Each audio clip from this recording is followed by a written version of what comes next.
Hey, salut à tous, on se rejoint aujourd'hui pour une nouvelle vidéo avec aujourd'hui un produit que j'adore, un vidéoprojecteur de la marque Wambo, envoyé directement par la marque elle-même. Alors il m'a envoyé un petit support pour le fixer, pour le poser dessus, voilà, petit support qu'on mettra après. Donc là, comme d'hab, vous le savez, hop, le déballage pour vous montrer un peu le contenu de la boîte. Ensuite, vous aurez les caractéristiques, la présentation du produit. Et après, directement, on ira dans la salle de projection pour faire un petit test et voir un peu ce que ça donne. Je suis un grand fan de projection. Bon, je ne peux pas parler d'autres marques, donc je ne peux pas vous dire. J'ai dû refaire la vidéo. J'ai dû refaire la vidéo pour pas dire des bêtises. Et oui. Donc, oh, il est tout petit. Donc, c'est un nouveau modèle qui vient de sortir. Il s'appelle WPD11. WPD11. Donc, ouais, je sais pas comment il s'appelle. Je crois. Je veux pas dire de bêtises, j'en reviendrai tout à l'heure. Donc, un câble de chargement. Voilà, simple. Le chargeur qu'on va sortir directement de la boîte parce que du coup, on va en avoir besoin. Et on aura la télécommande.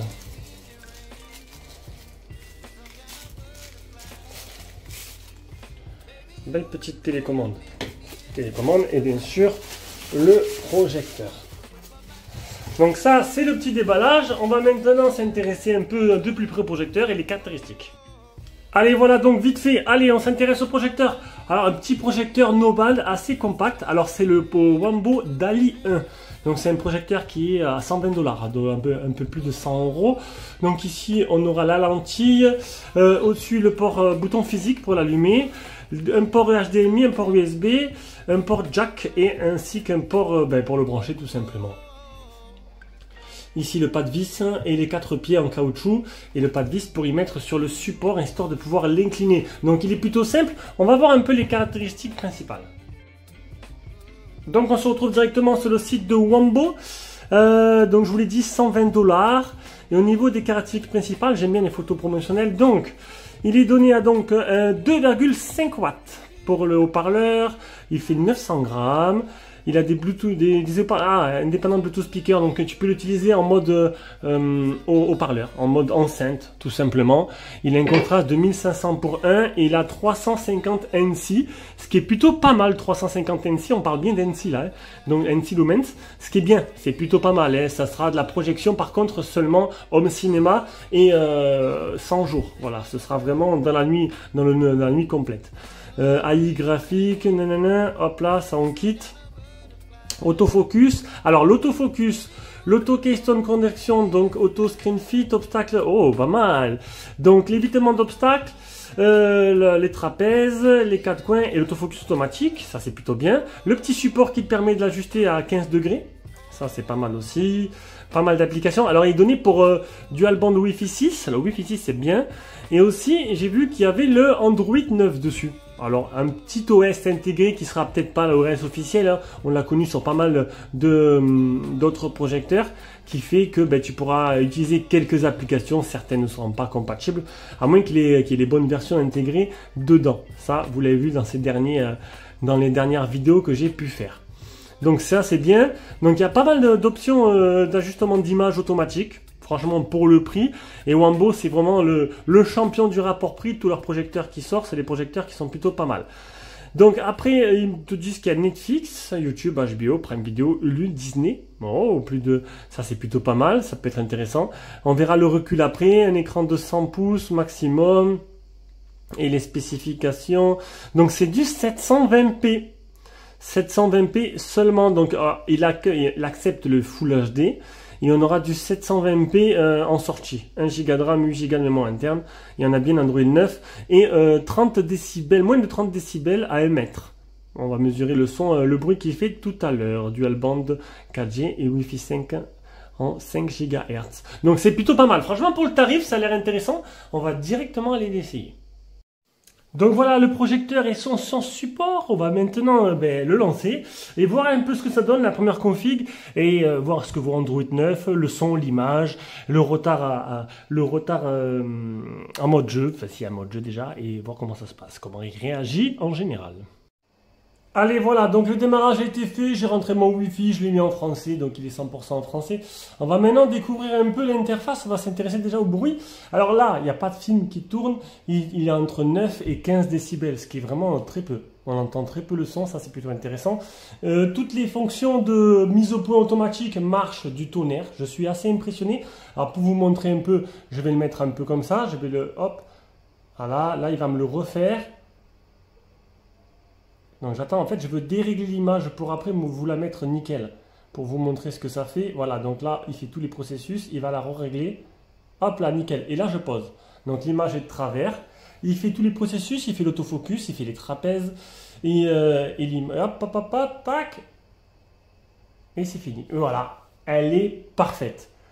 Tous les processus marchent nickel, franchement, l'image est belle, l'autofocus a été bien fait, en sachant que quand même le projecteur est incliné vers le haut à peu près au 15 degrés parce que je suis au max. J'ai moins de hauteur que dans mon précédent logement et moins de recul. J'ai 2,40 m de recul et j'arrive à avoir une image de 2,20 m, voilà pour le rapport de projection. On va maintenant un peu aller faire un tour dans les paramètres avant de voir un peu l'interface, donc paramètres réseau. Alors là, toutes les paramètres de prévision, voilà, méthode de projection, afficher les proportions, les trapèzes, tout le reste ce sera pour tous les modes automatiques, donc le focus, les trapèzes, il y a tout. Voilà. L'évitement d'obstacles, il est désactivé, bon, j'ai pas d'obstacle devant. En gros, s'il voit une verre, il va mettre l'image ou à gauche ou à droite du verre. Bon, ça c'est une petite option supplémentaire qui n'est pas très utile. Mais bon, si vous n'avez pas trop de place, ben le fait qu'il y ait l'évitement d'obstacles, ça va pouvoir analyser la pièce et pour projeter là où c'est plat en fait, tout simplement, où il n'y a pas d'obstacle. L'alignement automatique et tout, donc ça c'est toutes les options qui sont liées aux options automatiques du projecteur que je vous ai parlé tout à l'heure et qui marchent plutôt excellemment bien, j'ai envie de te dire. C'est pas toujours le cas. En dessous, on a le Bluetooth, donc si vous voulez mettre une barre de son, on va quand même écouter le son, hein. 2 x 5 watts, c'est pas ouf, mais ça pourrait être intéressant. La langue, donc il y a bien le français. Les paramètres universels, donc en gros, température de couleur. Ah ben écoutez, on va monter le son.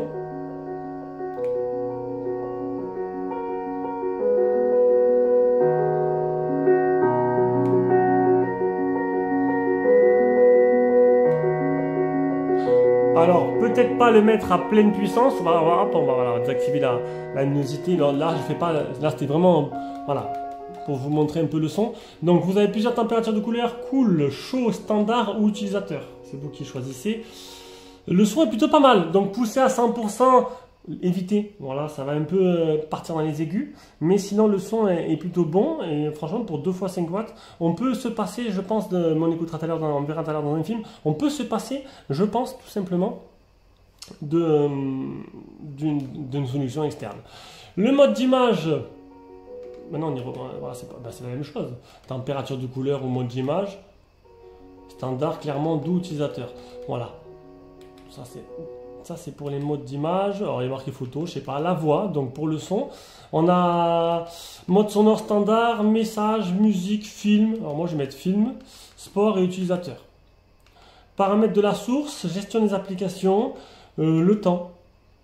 Donc date et heure, etc. Le clavier, voilà, le clavier. Donc ça c'est pour le clavier que vous utilisez. Donc c'est le clavier d'Android classique. Hein.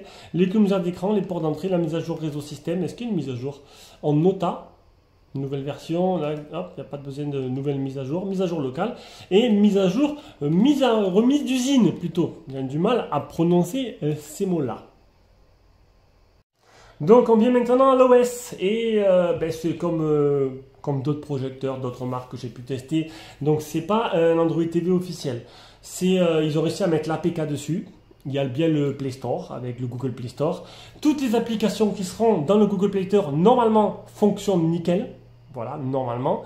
Et les autres, c'est des applications qui ont été des applications modifiées ou des vieilles applications pour que ça fonctionne. Bon, Netflix, c'est pas une version Android TV. Prime Video, pareil.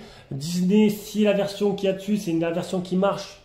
Certaines versions marchent, une en particulier. Si c'est pas la bonne, elle marchera pas.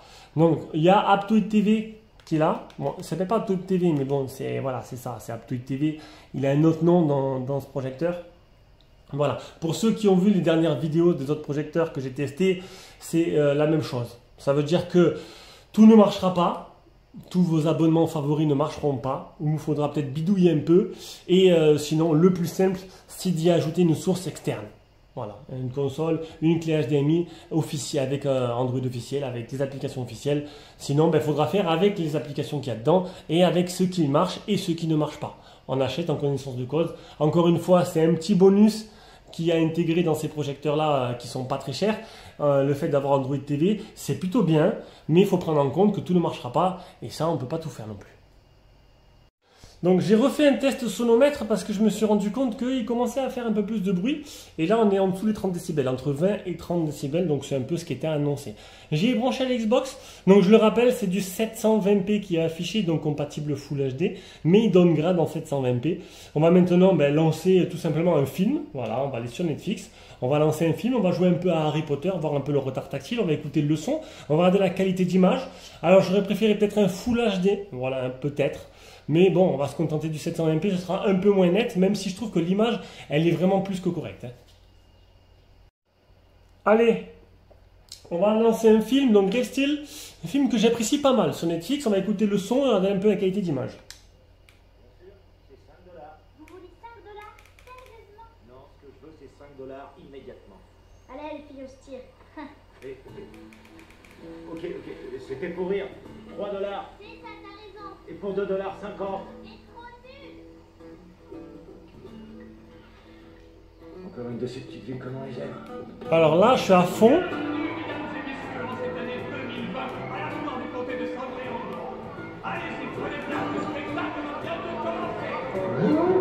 C'est pas possible. Mon robot devait combattre un taureau de 400 kilos. Alors là, je suis à fond, à 100, ça ne sature pas. Et ça manque un peu de patate en fait. Alors là, je suis en mode HDMI. Le son était plus clair et plus net tout à l'heure quand c'était la vidéo interne. Là, en HDMI, à fond, ça manque un peu de patate. Le son est bon et les graves sont bons. Donc du coup, il n'y aura pas besoin vraiment de mettre une barre de son externe. Je pense que c'est un produit nomade qui pourra vraiment satisfaire et le prendre avec nous en vacances, etc. Pareil pour l'image. Une image... alors, voilà, j'aurais préféré du Full HD, mais franchement, c'est plutôt correct, c'est net. Il n'y a pas de flou. La mise au point, elle est même parfaite, comme je vous l'ai dit au début. Il n'y a pas de zone, hein, comme certains, où il y a un peu de flou sur les côtés. Non, tout est bon. Là-dessus, il n'y a rien à dire. On va peut-être déverrouiller la mi-up pour essayer d'avoir... Non, c'est bon, l'image est plutôt correcte. C'est à peu près ce que moi, je vois à l'écran et c'est plutôt sympa. Alors, on va même passer sur un dessin animé. Un dessin animé, je trouve que c'est là où l'image est beaucoup plus jolie. Les films d'animation mettent plus en valeur ces projecteurs. C'est parti.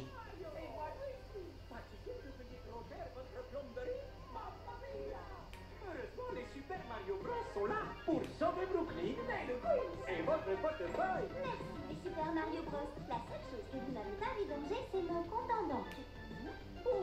Non, ça va. Franchement, plutôt correct cette image. Plutôt correct. Pour le tarif, le rapport qui a été pris, pour l'instant, je ne trouve pas vraiment de gros défauts à ce projecteur. Le rapport qui a été pris est plutôt intéressant. On va maintenant écouter un peu la latence en jeu. Enfin, écoutez, regardez la latence en jeu. Je vais lancer un jeu et je vais voir un peu ce que ça donne. Allez, on se rejoint sur Hogwarts Legacy, le jeu que je suis en train de faire en ce moment. Je me régale. J'adore l'univers Harry Potter. L'existence de joutes magiques n'est pas vraiment un secret. Donc le son est vraiment là-dessus, rien à dire. L'image est correcte. De toute façon, l'image et le son n'ont pas changé hein, par rapport au film. Par contre, je trouve que, franchement, la latence est très bonne et très faible parce que, en fait, je ne ressens aucun décalage entre le moment où je fais l'action sur la manette et, en fait, le moment où ça se passe dans le jeu. Rien à dire. Peut-être lancer Call of Duty, je ne sais pas si je l'ai toujours installé, qui est un jeu qui est un peu plus rapide, mais là, je ne vois aucune différence avec si je jouais directement sur la télé. Allez, on arrive à la conclusion de ce test. Ben, il est plutôt pas mal ce Wambo. On continue dans les rapports prix qui est plutôt excellent.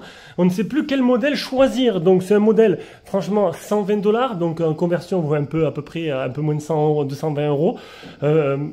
Un son qui est correct. Pas besoin de mettre une source externe. Il est compact, vous pourrez l'amener en vacances avec vous, le trimballer de partout. Si vous prenez le petit socle avec, ça permettra de l'incliner plus facilement. Vous le mettez sur un trépied sinon. L'image est plutôt correcte, même si ça reste du 720p, ça va, c'est assez détaillé, ça suffira largement. Et l'OS intégré pourra vous dépanner Je dis bien pourra parce qu'il n'y a rien d'officiel. Du coup, il faudra peut-être bidouiller un peu. Vous arriverez peut-être à faire marcher toutes vos applications comme j'ai réussi sur certains projecteurs. Ça va être vraiment aléatoire parce que certains, vous pourrez supprimer l'APK et mettre la bonne APK disponible pour utiliser l'application de type Netflix ou Prime Video. Surtout aussi Disney. Mais bon, après, voilà. Sinon, vous mettez tout simplement comme je fais moi, une clé HDMI, une console de jeu. Et après, si vous partez en vacances, eh ben, vous utilisez des applications qui marchent. Et puis voilà. Allez, sur ce, je vous fais des gros bisous et on se rejoint pour une prochaine vidéo. Ciao, ciao.